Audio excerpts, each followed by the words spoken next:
Teknolojik dönüşümden yaratıcı dönüşüme geçiyoruz şimdi. Tüketiciler artık markalarla konuşmak istiyor. Conversational commerce dediğimiz bir devre girmiş durumdayız. Bu aslında benim de ilk başta bir tüketici davranışları araştırmacısı olarak biraz şaşkınlıkla karşıladığım bir eğilim. Konuşurken, yani bir yapay zeka chatbotuyla ya da markanın herhangi bir içeriğiyle biz hemhal olurken, konuşurken bizim fikrimizi değiştirmeleri, o sohbet esnasında beni satın almaya ikna etmeleri ya da satın almama kararımı değiştirmeye çalışmaları anlamına geliyor. Ki bu aslına bakarsanız birçok tüketici davranışı modeli açısından çok enteresan bir dinamik. Biz daha önce bir huni, karar alma hunisi şeklinde nitelendirirdik biliyorsunuz karar alma sürecini. Artık bu süreç biraz değişmiş gibi görünüyor. Beni o conversation, konuşma, ikili diyalog esnasında ikna edebilir mi marka? Şimdi bu enteresan konu başlığıyla ilgili olarak konuşmak üzere yaratıcılık, güven ve yapay zeka üçgeninde Show Heroes Group Global İçerik Başkanı Nadia Koski bizlerle olacak. Please give a big round of applause to Nadia Koski. Welcome.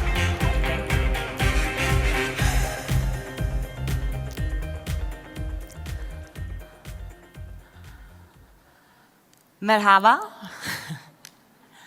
Wonderful to be here. It's my first time in Istanbul, so wonderful to have this invitation from MMA Turkey. And as you can guess, I'm here to talk about conversational commerce. But before we get into that, there's a lot of interplay here. So, first I'm going to ask some broader questions to all of you that I want you to think about while I'm discussing this whole engagement of creativity and engagement and brand perception and emotion and how that leads us to purchase. So, what is creativity? What do we remember? And how do we connect? I couldn't think of a better opportunity to connect with so many people here. And one side story about this is a calligrapher that lives in my hometown of Florence, Italy, Betty Soldi, and we were talking about this conversation that I was bringing here to Istanbul for you, and she comes from an artisan perspective. Creativity, working with your hands, human production is so important. It is her life's work.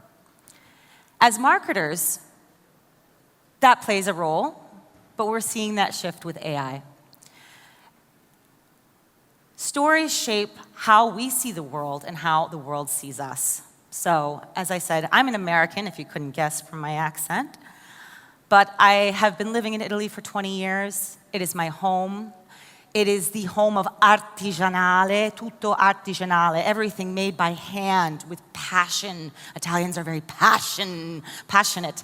And in fact, this dress is made by hand by Tiziana Alimani, who lives in Florence, whose life work is about creativity and creation.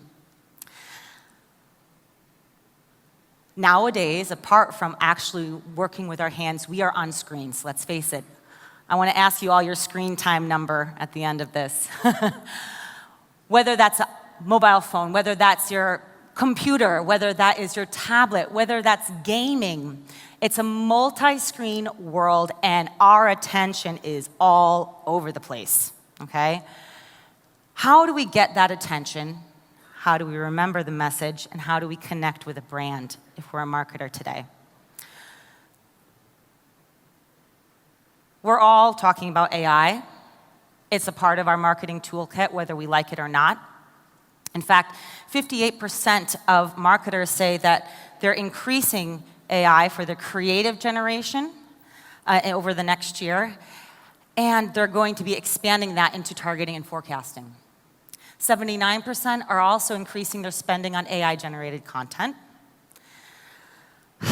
I've been working in global content for about 15 years. This is very exciting and a little bit exhilarating and a little bit scary to me. And this is coming from someone who uses AI every day in my working day and also in my private life. Let's first talk about how we use it in our storytelling. So we're seeing creative now that is amplified by AI creation. And a perfect example, I loved, this is perfect timing, holiday season, right? The holiday campaigns. Coca-Cola had their Holidays Are Coming by VML come out, and they started using AI content generation in 2024 campaign. They actually got some backlash. They said, you know what, we're all in. We're gonna do even more this year. So what they did was create an entirely AI-generated campaign. And if you see that little arrow there, it says, created by Real Magic AI. Real magic, okay. Let's see a little short clip of this. We won't watch the whole thing for time constraints, but a short clip of this.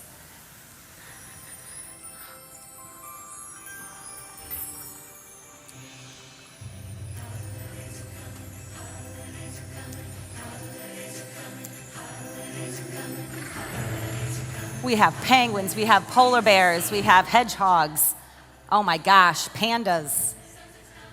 I mean, if you had to get all these animals from a zoo, I think that would be a very, very expensive commercial. So of course, AI-generated content is working with restricted budgets, right? Okay, and the trucks are coming in and they're rolling and the sea lions are extremely happy. Wonderful, Coca-Cola's here. Great. How do you feel? Is this exciting for you? Is this fun to watch? Is this cool? Do you feel anything? Of course, Coca-Cola is a world-renowned brand. Okay, we'll go to the next one real quick. So this is all real magic AI. Let's look at what Apple did. And they did something completely on the opposite spectrum. That was amplified storytelling with completely 100% human-created ads. It was real-life puppeteering. It was real people creating the actual puppets. It was block typography there in the Friendship is a Gift. It was production all on site, nothing AI about this. And Apple's message was, we want to give the best tools for people to make deeply human work. So one quick clip of this, and we'll see maybe a little bit of a difference here. So they already got me here. As soon as I saw the puppets, it took me back to my childhood. I am an 80s baby. I grew up with Sesame Street, with the Muppets. I love puppeteering. I love the voices. I like, if you can't tell, I'm a little bit of a dramatic person. So I saw this, a raccoon singing, My Heart Be Still. I started watching these, and I guarantee you, I've watched both of them many times to prepare for this talk. Every time I watch this, I have a smile on my face. I think of my little self watching these types of things when I was a kid. What do you feel? I know, well, I don't know if we have the sound on this, but they're cracking me up. The bear comes in, he says, we're all gonna be friends, even if I can eat your garbage, you know, it's all okay. So, Heart Be Still, this is for me one of the funnest, most creative campaigns that we've seen so far.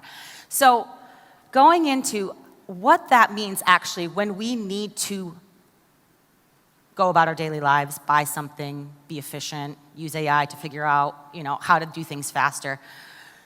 65% of the time, that the emotion that we have correlates with decision making. And this is from neuroscientist Pranav Yadav, who's of NeuroInsight. The only thing that trumps that is when there is personal relevance. And this is the important key factor into how we decide what we buy, when we buy, and where we buy. Real quick, because this is obviously on everyone's mind, right? AI and brand perception, what is it that makes us trust a brand? And actually, there's a disconnect here, right? We're seeing that 54% of marketers actually worry that AI could erode human creativity. I'm part of that group, a little bit. 37% of marketers feel audience will distrust ads made from AI, but we just saw Coca-Cola blast out a completely magical Gen AI video for their holiday campaign, one of the most important campaigns of the year. So there has to be a labeling, there has to be some type of trust form. But going back to relevance, we're all busy. We all have a lot to do.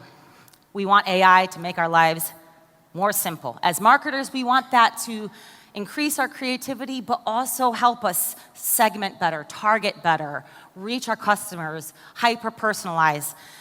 And this is leading into what we're looking at as conversational commerce. So, newsflash, it's already here.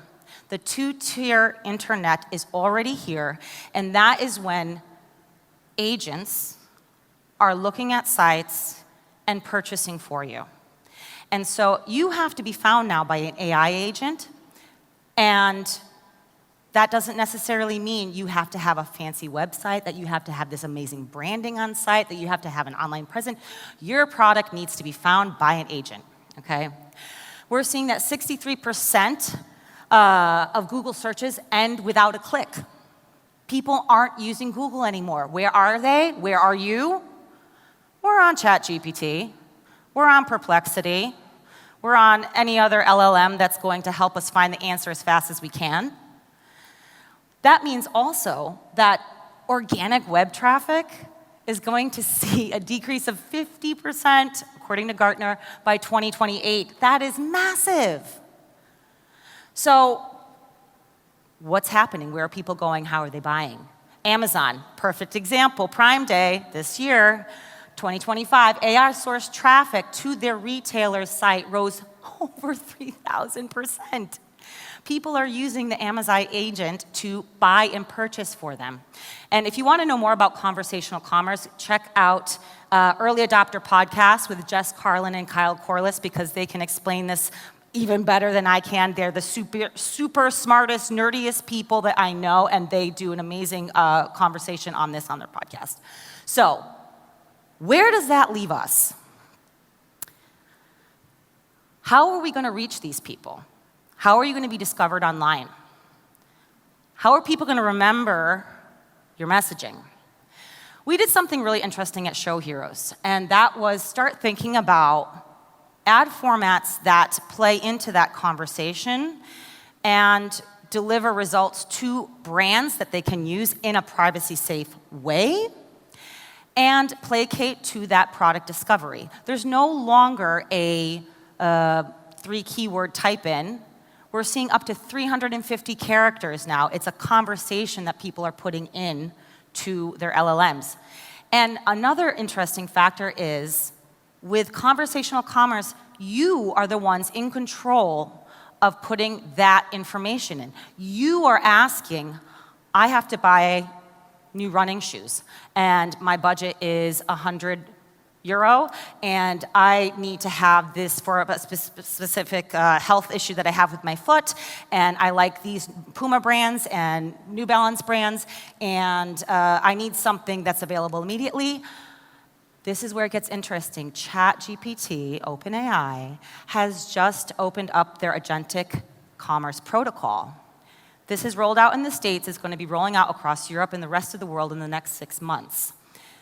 This means you can click on that link and go buy those shoes immediately from ChatGPT. What? They're going to have this with Walmart, with Shopify, with Etsy, and if Walmart's on board, believe me, there's going to be a lot of other people on board soon. So your search, your product needs to be found by those LLMs and needs to be ready for agentic commerce protocol. And the other cool thing is that ChatGPT has opened up an app SDK for you to develop within ChatGPT to create your own product search. I could go on. We only have a short amount of time here, but this is mind-boggling to me. If you want to come up and talk to me about this, we could have a good chat about it. Really interesting stuff. What did we do at Show Heroes?